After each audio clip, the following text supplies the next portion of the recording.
O ministro Alexandre de Moraes, do Supremo Tribunal Federal, determinou nesta segunda-feira a prisão domiciliar do ex-presidente Jair Bolsonaro.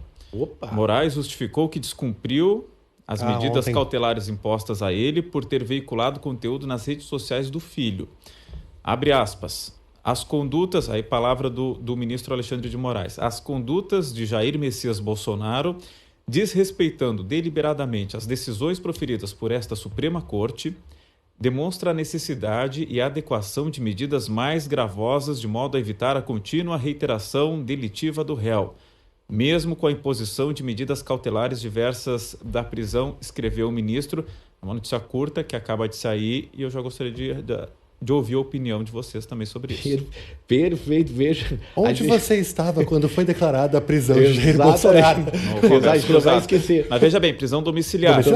Mas, Léo, veja só, a gente está vivendo a história em tempo real, não é? Assim, no exato momento. E houve descumprimento, eu até teria que rever a decisão, né? A última decisão e a penúltima decisão do Alexandre de Moraes. Mas, salvo engano, houve descumprimento. Vou completar a notícia. Descumprimento. Vou completar a notícia que agora o João atualizou e trouxe mais detalhes aqui. Vai estar em destaque daqui a pouquinho em GZH também. Moraes justificou que o ex-presidente descumpriu as medidas cautelares impostas por ter veiculado conteúdo nas redes sociais dos filhos. Na decisão, Moraes afirma que Bolsonaro utilizou redes sociais de aliados, incluindo seus 3 filhos parlamentares, para divulgar mensagens com, abre aspas, claro conteúdo de incentivo e instigação a ataques ao Supremo Tribunal Federal e apoio ostensivo à intervenção estrangeira no Poder Judiciário brasileiro, fecha aspas. Mais um trecho aqui, abre aspas. Não há dúvidas de que houve descumprimento, aí aquela parte que eu já li anteriormente. Com isso, Moraes determinou que Bolsonaro cumpra a prisão domiciliar em seu endereço residencial. A decisão inclui o uso de tornozeleira eletrônica, que ele já vinha usando, proibição de visitas, salvo por familiares próximos e advogados, recolhimento de todos os celulares disponíveis no local. O despacho ressalta que as condutas de Bolsonaro demonstram, abre aspas, a necessidade e adequação de medidas mais gravosas de modo a evitar a contínua reiteração delitiva do réu. Segundo Moraes, as medidas cautelares em vigor foram desrespeitadas mesmo com a imposição anterior de restrições menos severas, como a proibição de uso das redes sociais e de contato com outros investigados. Além disso, o ministro destaca que o ex-presidente produziu material destinado à publicação por terceiros, driblando a censura direta aos canais e mantendo influência ativa no debate político digital. A decisão foi proferida no âmbito da investigação que apura a articulação de uma tentativa de golpe. Bolsonaro já é réu nesse inquérito e também nas outras ações penais que tramitam no STF. Objetivamente, então, professor Manuel, no seu entendimento, houve descumprimento dessas regras que havia sido impostas. Só vou fazer um complemento, tá? Veja, a decisão anterior, ou as decisões anteriores, impunham condições. E, do que eu recordo dos estritos termos da decisão, houve descumprimento. Uhum. Tá. Houve descumprimento. Porém, aí que é o X da questão. O mérito da decisão anterior e a imposição de tamanha gravidade nessas medidas, elas são razoáveis ou não? Aí eu respondo, acho que não.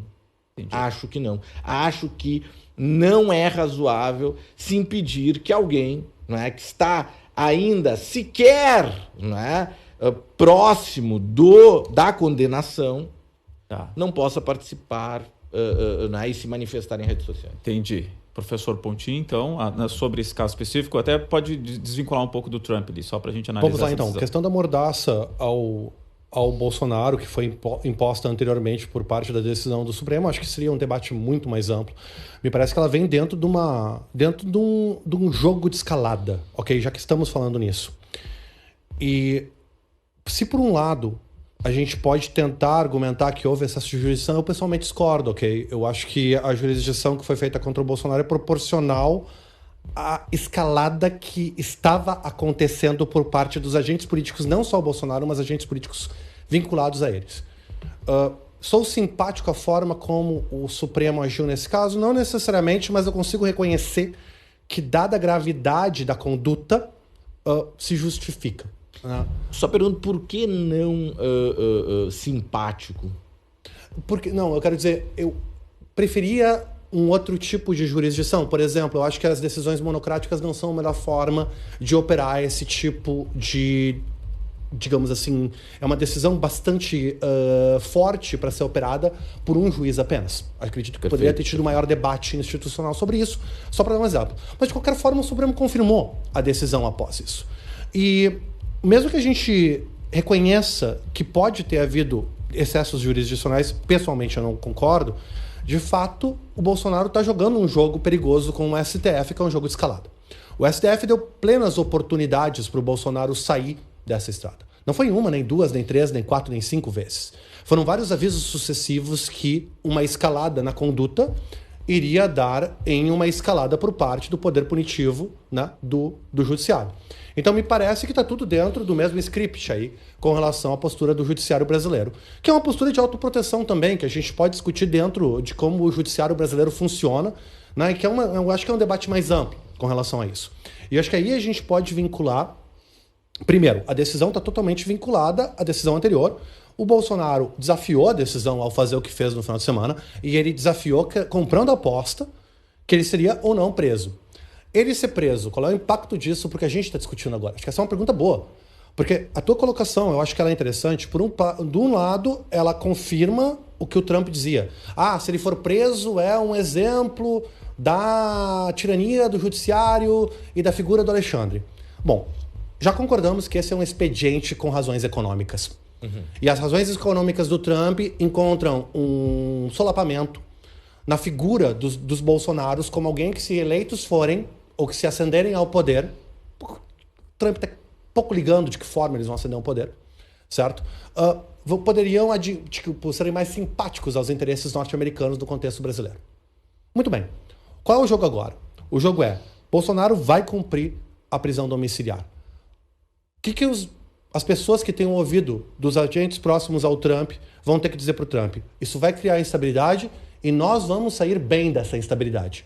E porque nós vamos sair bem, você vai sair bem. O teu interesse, como o interesse dos Estados Unidos, vai sair bem. Mas por que a instabilidade seria bom para ele? Porque com instabilidade o governo brasileiro não consegue governar. Se o governo brasileiro não consegue governar, o governo perde popularidade. Se o governo perde popularidade, os adversários do governo têm mais chances. E se aliariam, não é? Exatamente. Qual é o problema aqui? O problema é que essa instabilidade está diretamente atingindo os financiadores de parte dessa direita que suporta o Bolsonaro, né? E o apetite dessa direita para essa instabilidade vai ser limitado, já está muito claro que vai ser limitado. Tanto que tu vai estar vendo o governo brasileiro ganhando alguma popularidade momentânea em cima disso, né? E se os protestos foram grandes, e eu acho que eles foram ontem, eu não acho que foram protestos pequenos, a pior coisa que você pode fazer numa hora dessas é não, foi pouca coisa. Não foi pouca coisa. Foram protestos significativos. Quem é que bota na rua aquela quantidade de gente no Brasil espontaneamente? Ninguém. Então, ponto. Tem que se garantir isso ao movimento. Mas esse movimento vai conseguir eleger um presidente dentro de uma crise que vai ser atribuída a quem estava instigando o Trump? Porque eu acho que é esse o jogo. Se o Trump perceber que o Bolsonaro não tem capacidade de reivindicar essa crise para ele, vai virar mais interessante para ele tentar fazer algum acordo com o Brasil. Gente, entende? E aí que entra para mim aonde tem uma saída para essa crise imediatamente. Que é dizendo pro Trump, olha, você consegue sair vencedor desse negócio juntando conosco agora, mais do que com esses arruaceiros que estão criando instabilidade. Então vamos tentar fazer um deal, né? Daí entra a call. Eu acho que se é para ter uma ligação do Lula pro Bolsonaro, pro Trump, é uma ligação justamente para dizer, então tá, como é que a gente consegue resolver isso?